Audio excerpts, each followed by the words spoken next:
Friends, ఈ మధ్యన ఏ news channel చూసినా, న్యూస్ పేపర్ చూసినా ఇజ్రాయిల్ పాలస్తీనా మధ్య జరుగుతున్న యుద్ధం గురించే. గత కొన్ని రోజులుగా జరుగుతున్న ఇజ్రాయిల్ హమాస్ మధ్య జరుగుతున్న యుద్ధం ఇప్పుడు ప్రపంచవ్యాప్తంగా అందరి దృష్టిని ఆకర్షించింది. అసలు వీటి మధ్య యుద్ధం ఎప్పుడు మొదలైంది, దేని కారణంగా ఈ యుద్ధం జరుగుతుంది, అసలు ఈ ఇజ్రాయిల్ పాలస్తీనా చరిత్ర ఏమిటి, ఈ యుద్ధం ఎన్ని మలుపులు తిరుగుతుందో ఈ వీడియోలో పూర్తిగా వివరించే ప్రయత్నం చేస్తా. ముందుగా హమాస్ అంటే ఏమిటో ఇప్పుడు తెలుసుకుందాం. ఇది సున్నీ తెగకు చెందిన మిలిటెంట్ గ్రూప్. ఇది పాలస్తీనాకు చెందిన మిలిటెంట్ ఉగ్రవాద ముఠా. దీని పూర్తి పేరు హర్కత్ హాల్ ముకావమా ఆల్ ఇస్లామియా. ఇజ్రాయెల్ను నాశనం చేసి ఇస్లామిక్ రాజ్యం ఏర్పాటు చేయడానికి 1897లో పుట్టిన సంస్థ. పాలస్తీనా నుండి విదేశాలలో స్థిరపడిన వారు, గల్ఫ్ దేశాల్లోని పారిశ్రామికవేత్తలు పెంచి పోషిస్తున్న సంస్థ ఇది. అధునాతన ఆయుధాలు, గుట్టుచప్పుడు కాకుండా ప్రపంచంలో ఎక్కడైనా లక్ష్యాన్ని నెరవేర్చగల గూఢాచారాలను కలిగిన ఉగ్రవాద ముఠా. అక్టోబర్ 7, 2023న ఇజ్రాయిల్పై పాలస్తీనా హమాస్ మిలిటెంట్లు వేలాది రాకెట్లతో మెరుపు దాడి చేయడంతో ఇజ్రాయిల్ పాలస్తీనా యుద్ధానికి దారితీసింది. ఈ యుద్ధంలో వేలాది మంది చనిపోయారు. మతాలతో ముడిపడి ఉన్న ఈ వివాదం ఎంతవరకు దారితీస్తుందో చెప్పలేం. ఇకపోతే ఇజ్రాయిల్ మధ్యప్రాచ్యంలో ఉన్న ఒక యూదుల దేశం. అయితే ఈ ఇజ్రాయిల్ పాలస్తీనా వివాదం సుమారు 100 సంవత్సరాలకు పైబడింది. మొదటి ప్రపంచ యుద్ధంలో ఒట్టోమాన్ సుల్తానేట్ ఓటమి తర్వాత పాలస్తీనా అని పిలువబడే భాగాన్ని బ్రిటన్ స్వాధీనం చేసుకుంది. అప్పట్లో ఇజ్రాయిల్ అనే దేశమే లేదు. 1920-40 మధ్య యూరప్లో యూదులపై దురాగతాలు జరిగాయి. ఎక్కడెక్కడో ఉన్న యూదులు మొత్తం పారిపోయి మాతృభూమిని వెతుక్కుంటూ ఇక్కడికి రావటం ప్రారంభించారు. ఇది తమ మాతృభూమి అని, ఇక్కడే తమ సొంత దేశాన్ని సృష్టిస్తామని యూదులు విశ్వసించారు. అయితే ఇజ్రాయిల్ వెస్ట్ బ్యాంక్ వరకు ఉన్న ప్రాంతాన్ని పాలస్తీనా భూభాగం అని పిలిచేవారు. అక్కడ యూదులు మైనారిటీలుగా, అరబ్బులు మెజారిటీలుగా ఉండేవారు. అయితే పాలస్తీనా ప్రజలు అక్కడ నివసిస్తున్న అరబ్బులు, యూదుల ప్రజలను బయట నుంచి వచ్చిన వారుగా భావిస్తారు.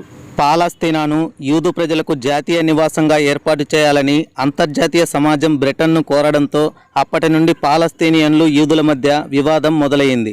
ఇది తమ పూర్వీకుల ఇల్లు అని యూదులు విశ్వసించారు. మరోవైపు పాలస్తీనా అరబ్బులు ఇక్కడ పాలస్తీనా పేరుతో కొత్త దేశాన్ని సృష్టించాలని కోరుకున్నారు. క్రొత్త దేశాన్ని ఏర్పాటు చేయాలనే బ్రిటన్ ఎత్తుగడను తీవ్రంగా వ్యతిరేకించారు పాలస్తీనియన్లు. ఈ విధంగా పాలస్తీనా ఇజ్రాయిల్ వివాదం మొదలైంది.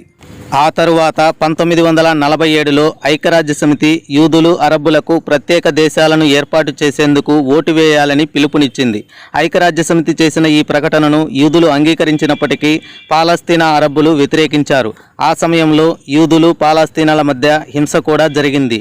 ఈ కారణంగా ఇది అమలు కాలేదు. తరువాత ఈ సమస్యను బ్రిటన్ పరిష్కరించలేక అక్కడి నుండి వెళ్ళిపోయింది. తరువాత 1948లో యూదు నాయకులు ఇజ్రాయెల్ను సృష్టిస్తున్నట్లు ప్రకటించారు. పాలస్తీనియన్లు దీన్ని వ్యతిరేకించారు. ఇరుపక్షాల మధ్య మొదటి యుద్ధం ప్రారంభమైంది. కాల్పుల విరమణ అమల్లోకి వచ్చే సమయంలో ఇజ్రాయిల్ పెద్ద భూభాగాన్ని కలిగి ఉంది. ఆ యుద్ధ సమయంలో జోర్డాన్, ఈజిప్ట్ వంటి అరబ్ దేశాలు కూడా పాలస్తీనియన్ ప్రజల తరపున పోరాడాయి, కానీ ఓడిపోయాయి. ఓటమి కారణంగా పాలస్తీనా స్వల్ప భూభాగానికి మాత్రమే పరిమితం అయింది. జోర్డాన్ ఆధీనంలోకి వచ్చిన భూభాగాన్ని వెస్ట్ బ్యాంక్ అని పేరు పెట్టారు. అయితే ఈజిప్టు ఆక్రమించిన ప్రాంతాన్ని గాజా స్ట్రిప్ అని పేరు పెట్టారు. ఈ సమయంలోనే జెరూసలేం పశ్చిమ భాగాన ఇజ్రాయిల్ భద్రతా బలగాలు, తూర్పున జోర్డాన్ భద్రతా దళాల మధ్య విభజన జరిగింది. ఇదంతా కూడా శాంతి ఒప్పందం లేకుండానే జరిగింది. ఆ తరువాత 1967లో మళ్లీ యుద్ధం ప్రారంభమైనప్పుడు ఇజ్రాయిల్ తూర్పు జెరూసలేంతో పాటు వెస్ట్ బ్యాంక్, గాజాను స్వాధీనం చేసుకుంది. ఆ తరువాత గాజా నుండి ఇజ్రాయిల్ వైదొలిగింది, కానీ వెస్ట్ బ్యాంకును నియంత్రిస్తూనే ఉంది. ఈ సమయంలోనే ఇజ్రాయిల్ తూర్పు జెరూసలేంను తన రాజధానిగా పేర్కొంది. అప్పటికే అక్కడ చాలామంది పాలస్తీనియన్లు అక్కడే నివసిస్తున్నారు.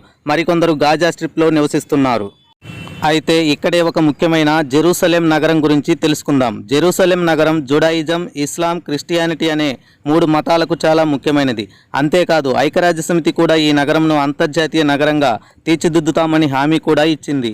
ఆల్ అక్సా మసీదు కూడా జెరూసలేంలోనే ఉంది. ఇది ఇస్లాంలోని అత్యంత పవిత్రమైన మసీదులలో ఒకటి. అంతేకాదు ఇక్కడే టెంపుల్ మౌంట్ కూడా ఉంది. యూదుల మతానికి చెందిన ప్రజలు ప్రార్థనలు చేస్తారు.